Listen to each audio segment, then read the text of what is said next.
Good morning friends, Shilpa's ಲಾಗ್ಗೆ welcome. ನಮ್ಮ ಮನೆ ಹತ್ರ ಬೆಳಗಿನ ಸೂರ್ಯನ ಕಿರಣ ನೋಡಿ ಎಷ್ಟು ಚೆನ್ನಾಗಿ ಬೀಳ್ತಾ ಇದೆ ಅಲ್ಲ. ಈ ಎಳೆ ಬಿಸಿಲಿಗೆ ಚೆನ್ನಾಗಿರುತ್ತೆ, ಚುಮು ಚುಮು ಚಳಿಗೆ. ಇವತ್ತು ನಾನು ನಿಮಗೆ ಮಾಡಿ ತೋರಿಸ್ತಾ ಇರೋದು ಕುಟ್ಟು ಚಟ್ನಿ ಅಂತ. ಕುಚ್ಚು ಚಟ್ನಿ, ಇದಕ್ಕೆ ಇನ್ನೊಂದು ಭಾಷೆ, ನಮ್ಮ ದಾವಣಗೆರೆ ಭಾಷೆಯಲ್ಲಿ ಹೇಳೋದಾದರೆ ಬೇಸಿದ ಚಟ್ನಿ ಅಂತ ಹೇಳ್ತಾರೆ. ಇದನ್ನು ಮಾಡೋಕ್ಕೆ ಬೇಕಾಗಿರೋ ಇಂಗ್ರೀಡಿಯೆಂಟ್ಸ್ ನೋಡೋಣ. ಒಂದು 4 ಮುಳಗಾಯಿ, ಒಂದು 3 ಟೊಮೊಟೊ, ಒಂದು 4 ಹಸಿಮೆಣಸಿನ್ಕಾಯಿ ಹಾಕಿ ಕ್ಲೀನಾಗಿ ತೊಳೆದು ಬೇಯಕ್ಕೆ ಇಟ್ಕೊಳ್ಳೋಣ.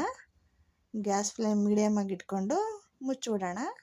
ಇದಕ್ಕೆ ನೆಕ್ಸ್ಟ್ ಬೇಕಾಗಿರೋದು ಒಗ್ಗರಣೆಗೆ 2 ಈರುಳ್ಳಿ, ರುಬ್ಕೊಳ್ಳೋಕ್ಕೆ 4 ಬೆಳ್ಳುಳ್ಳಿ, ಸ್ವಲ್ಪ ಕೊತ್ತಂಬರಿ ಸೊಪ್ಪು, ಇದು ಕೊಬ್ಬರಿ ಬೇಯ್ತಾ ಇದೆ ನೋಡಿ.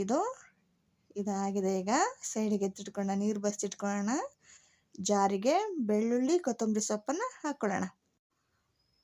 ಇದಕ್ಕೆ 1 ಸ್ಪೂನು ಉಪ್ಪು ಮತ್ತು ಬೇಯಿಸಿ ಬಸ್ತಿಟ್ಕೊಂಡಿದ್ವಲ್ಲ ಹಸಿಮೆಣಸಿನ್ಕಾಯಿ ಹಾಕ್ಕೊಂಡು ಅರ್ಧಂಬರ್ಧ ರುಬ್ಕೊಂಬರೋಣ. ಇದೀಗ ಆಗಿದೆ. ಇದಕ್ಕೆ ಟೊಮೊಟೊ ಕಾಯಿನೂ ಹಾಕ್ಕೊಳ್ಳೋಣ.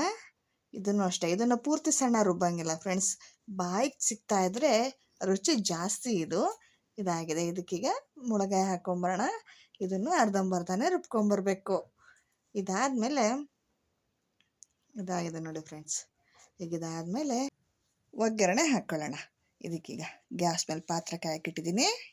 ಇದಕ್ಕೆ 1-2 ಟೇಬಲ್ ಸ್ಪೂನ್ ಎಣ್ಣೆ ಹಾಕ್ಕೊಳ್ಳೋಣ. ಒಂದು ಅರ್ಧ ಸ್ಪೂನ್ ಸಾಸಿವೆ, ಅರ್ಧ ಸ್ಪೂನ್ ಜೀರಿಗೆ ಹಾಕೋಣ. ಈಗ ಅದು ಚಿಟಪಟ ಅಂದಮೇಲೆ ಕರಿಬೇವು ಹಾಕೋಣ. ಇದಾದಮೇಲೆ ಹೆಚ್ಚಿಟ್ಟಿದ್ವಲ್ಲ ಈರುಳ್ಳಿ ಹಾಕ್ಕೊಳ್ಳೋಣ. ನೀಟಾಗಿ ಬಾಡಿಸೋಣ. ನಾನು ಇದಕ್ಕೆ ಚಿಟಿಕೆ ಅರಿಶಿನ ಪುಡಿ ಹಾಕ್ಕೊತೀನಿ. ಹಾಕ್ಕೊಳ್ಳಿ, ಚೆನ್ನಾಗೆ ಮಿಕ್ಸ್ ಮಾಡೋಣ. ಇದಕ್ಕೆ ಜಾರಿಗೆ ರುಬ್ಬಕ್ಕೆ ಹಾಕಿದ್ವಲ್ಲ ಉಪ್ಪು, ಇದಕ್ಕೆ ನಾನು ಹಾಕ್ಕೊಳ್ಳಲ್ಲ. ಆಮೇಲೆ ರುಚಿ ನೋಡಿ ಎಷ್ಟು ಬೇಕಷ್ಟು ಹಾಕ್ಕೊಳ್ಳೋಣಂತೆ. ಇದಕ್ಕೆ 1 ಸ್ಪೂನ್ ಸಾಂಬಾರು ಪುಡಿ ಹಾಕಿ ಇವಾಗಲೇ ಸ್ವಲ್ಪ ಎಣ್ಣೆಲಿ ಬಾಡಿಸೋಣ. ಟೇಸ್ಟು ಚೆನ್ನಾಗಿ ಬರುತ್ತೆ. ಇದಾಗಿದೆ. ಸ್ವಲ್ಪ ಕೆಂಪಾಗಿದೆ ನೋಡಿ. ಈಗ ರುಬ್ಬಿಟ್ಕೊಂಡಿದ್ವಲ್ಲ ಅದನ್ನು ಹಾಕೋಣ ಫ್ರೆಂಡ್ಸ್.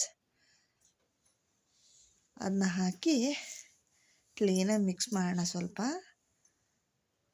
ಫ್ರೆಂಡ್ಸ್, ಈ ವಿಡಿಯೋ ನೋಡೋಕ್ಕಿಂತ ಮುಂಚೆ ನನ್ನ ವಿಡಿಯೋಗೆ ಸಬ್ಸ್ಕ್ರೈಬ್ ಮಾಡ್ಕೊಳ್ಳಿ, ಶೇರ್ ಮಾಡಿ ಮತ್ತು ಲೈಕ್ ಮಾಡೋದನ್ನು ಮರಿಬೇಡಿ. ಈಗ ಜಾರನ್ನ ತೊಳೆದು ಹಾಕ್ಕೊಳ್ಳೋಣ.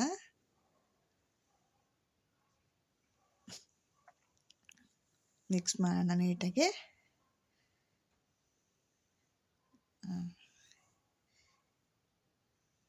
ಇದಕ್ಕೆ ಇನ್ನು ಸ್ವಲ್ಪ ನೀರು ಬೇಕು ಅನಿಸುತ್ತೆ ನನಗೆ, ಹಾಕ್ತಾಯಿದ್ದೀನಿ.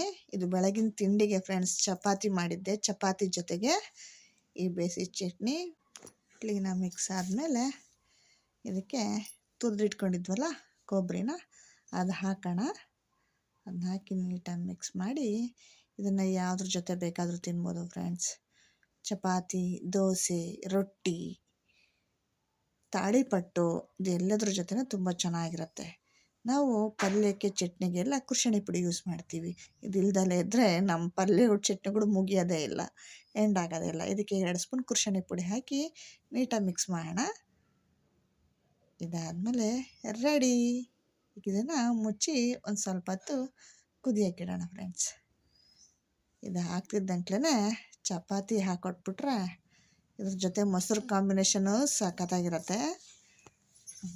ಕುದೀತಾ ಇದೆ ನೋಡಿ. ಇದೀಗ ಆಗಿದೆ. Ready to eat. ಬೆಳಗಿನ ಟಿಫನ್ಗೆ ಯಾವಾಗಲೂ ರೈಸ್ ಐಟಮೇ ಮಾಡಿದ್ರೆ ಏನು ಚೆನ್ನಾಗಿರುತ್ತೆ ಹೇಳಿ. ವಾರದಲ್ಲಿ 3 ದಿನನಾದರೂ ಚಪಾತಿ ರೊಟ್ಟಿ ಮಾಡಿಕೊಟ್ರೆ ಮಕ್ಕಳು ಸ್ಟ್ರೆಂತ್ ಬರ್ತಾರೆ ಅಲ್ವಾ. ನೀವು ನಿಮ್ಮ ಮಕ್ಕಳಿಗೆ ಮಾಡಿ ತಿನ್ನಿಸಿ. ಬಾಯ್.